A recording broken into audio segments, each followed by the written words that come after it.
Welcome to Watch Mojo, and today we're counting down our picks for the top 10 times faces were torn off in horror movies. I'd like to take his face off. For this list, we're looking at the grossest face-ripping scenes in horror movie history. Though notable, we won't be including Face Off or Seven in this list, in an attempt to stick as straight as we can to traditional horror cinema. There will be spoilers ahead. Can you think of any we missed? Let us know in the comments. Number 10, Rita, Dead Alive, aka Brain Dead. Maggie! It's me, Rita! The graphic violence of Peter Jackson's Dead Alive may come as a shock to those who mainly know the director for his Middle-earth movies. Old school fans know full well Jackson's devilish sense of humour, and that comes through big time in this 1992 splatterfest. I kick ass for the Lord! In just one of the gore-soaked scenes of Dead Alive, the unholy spawn of an undead coupling bursts forth from poor Rita's face in graphic detail. The effects are still gruesome and disgusting to this day, and believe it or not, there's a lot more where that came from with Dead Alive. Number 9, Barb, the Deadly Spawn. Sam? The Deadly Spawn is a neat creature feature from 1983, a gross-out horror flick that relies heavily upon its excellent effects to deliver the thrills. The face rip in question occurs relatively early on in the film, when the protagonist's parents, Sam and Barb, meet their ends at the sharp teeth of our titular spawn. Sam goes first and is devoured, but Barb's death seems more protracted and painful as she loses her face to the creatures, before being devoured by the smaller baby spawns in the basement.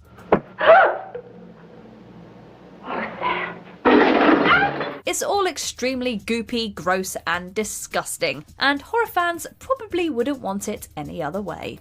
Number 8, Narcisse, Nightbreed. Why won't you come? What did you say? Shut up! Clive Barker isn't known as one of the masters of horror for nothing. Nightbreed is the first film of his to make an appearance on our list, but spoiler alert, it won't be the last. Barker wrote and directed Nightbreed as an adaptation of his novella, Cabal, and it's one of his most imaginative works. Narcisse is a member of the titular Nightbreed who shows up early in the film, cryptically revealing to protagonist Aaron how to enter the monster realm of Midian. What do you know about it? They forgive you there. See, they only take you if you're worthy. Know what they do to those that aren't worthy. Shortly afterwards, he shocks Aaron by violently removing the skin from his face, before being overcome by authorities in the hospital. First, I have to show you. That's how it works. Show me what? My true face. That's what these are for. I'm an actor, see? There's a face beneath this face. Number 7, Freddy Krueger, A Nightmare on Elm Street. The next encounter on our list may be short, but it's also one of the most iconic scenes from the world of 1980s horror. Please, God. This is God. Tina Gray is built up at first to perhaps be the lead protagonist of Wes Craven's original A Nightmare on Elm Street, but audiences soon realise that nothing in Freddy Krueger's dream world is as it seems. Watch this. The child murderer is at his most intense and disturbing here as he torments poor Tina, although the young woman does attempt to fight back. At one point, she even tears off Krueger's face, but it's to no avail, as she's ruthlessly torn apart by Freddy in her nightmare. Number 6, Adam Banjo, The Devil's Rejects. Stop? Bitch, I have just started. The horror cinema of Rob Zombie is visceral, violent, and unrepentantly sleazy, evoking the spirit of 1970s New York and the grindhouses of Times Square. Want proof? Well, how about Zombie's decision to not only shoot one face-ripping scene for one of his movies, but 2? The Firefly clan's first appearance in Zombie's House of a Thousand Corpses has a scene where Killer Otis taunts a victim with his father's severed face. More gruesome still was the encore for 2005's The Devil's Rejects, where Otis, again, does the deed to Adam Banjo, a musician whose band falls afoul of the Fireflies. To inform you that the Banjo and Sullivan show will be canceled for tonight. It's wince-inducing stuff. Number 5. Sergeant Jim Pembry, The Silence of the Lambs. Jimmy, watch it, he's got this!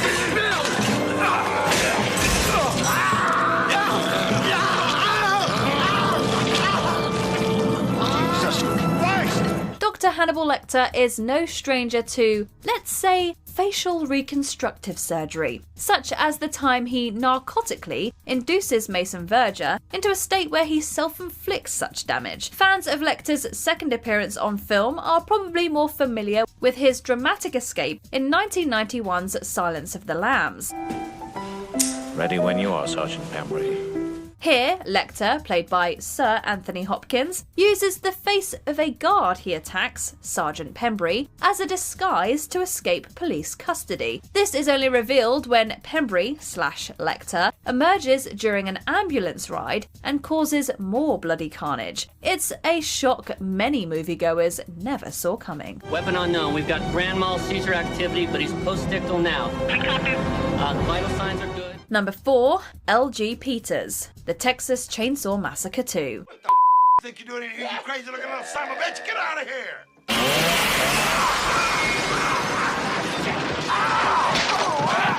The original Texas Chainsaw Massacre was loosely based upon the exploits of notorious Wisconsin serial killer Ed Gein, specifically the killer's penchant for grisly flesh constructions throughout his home. This Texas Chainsaw sequel from '86 continues in this vein, to the point where Leatherface not only tears off a victim's face, but puts it to another, different use. This occurs when radio DJ Stretch is being held captive by Leatherface and the Sawyer family, and Leatherface decides to place her co-worker LG's face over hers, creating a horrible sight that we still remember to this day. Trouble is, it's then revealed that the now faceless LG actually survived his initial attack, at least temporarily. Number 3. Edna Gruber, Eyes Without a Face.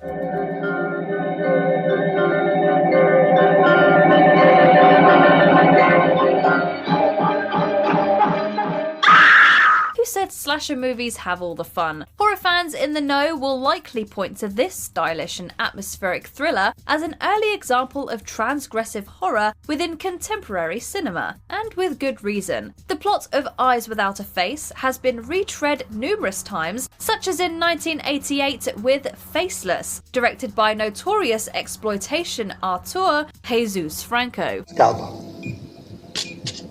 We must make the incision as low as possible, for it's the only skin preserve available to us. It's simple really, but oh so effective. A surgeon is desperate to successfully transplant a human face onto his disfigured daughter. It's a motive that turns into madness after young Edna Gruber is incapacitated by the doctor and has her face forcibly removed. What's worse, the transplant doesn't take, meaning that Edna's disfigurement and later death was all for nothing.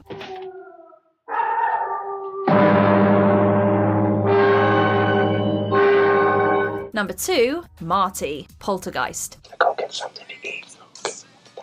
It's arguably one of the scariest horror movie moments under the PG rating. We're talking about the OG Poltergeist from 1982, and a scene so graphic that it almost put this Steven Spielberg produced classic into R-rated territory.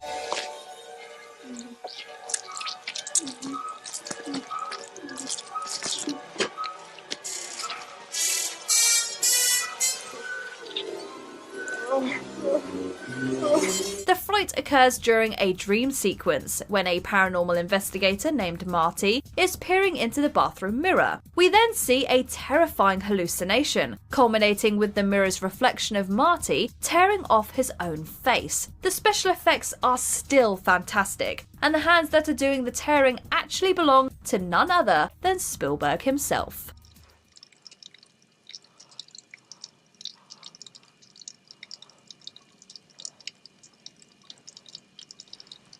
Before we name our number 1 pick, here are some honourable mentions. Dari Jenner, Jeepers Creepers. Dari is missing something.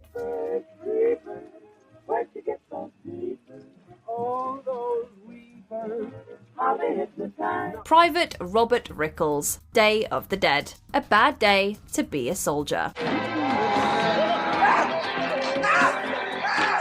Seth Brundle, The Fly. Brundle into Brundlefly.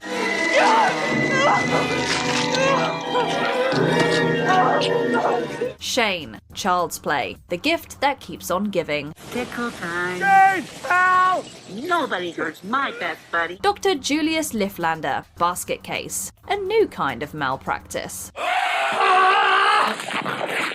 Before we continue, be sure to subscribe to our channel and ring the bell to get notified about our latest videos. You have the option to be notified for occasional videos or all of them. If you're on your phone, make sure you go into your settings and switch on notifications. Number 1, Frank Cotton, Hellraiser. Frank. No. We had to hear it from your own lips. This isn't for your eyes. You set me up, bitch. This is the face rip against which all other horror movie slashings are judged. The creme de la creme of creepy grossness from the twisted mind of Clive Barker. To be honest, Hellraiser's Uncle Frank was already creepy enough, played to the hilt by Andrew Robinson. However, Frank's comeuppance at the hands of the Cenobites is more than suitable, as his face and body are torn apart by the extra-dimensional creatures, all while Frank utters the immortal line, Jesus wept. Not to be outdone, Barker's sequel Hellbound brought back the other antagonist from the first film, Julia, basically doing a gender swap of the path taken by her departed lover, Frank. It goes about as well as you'd expect.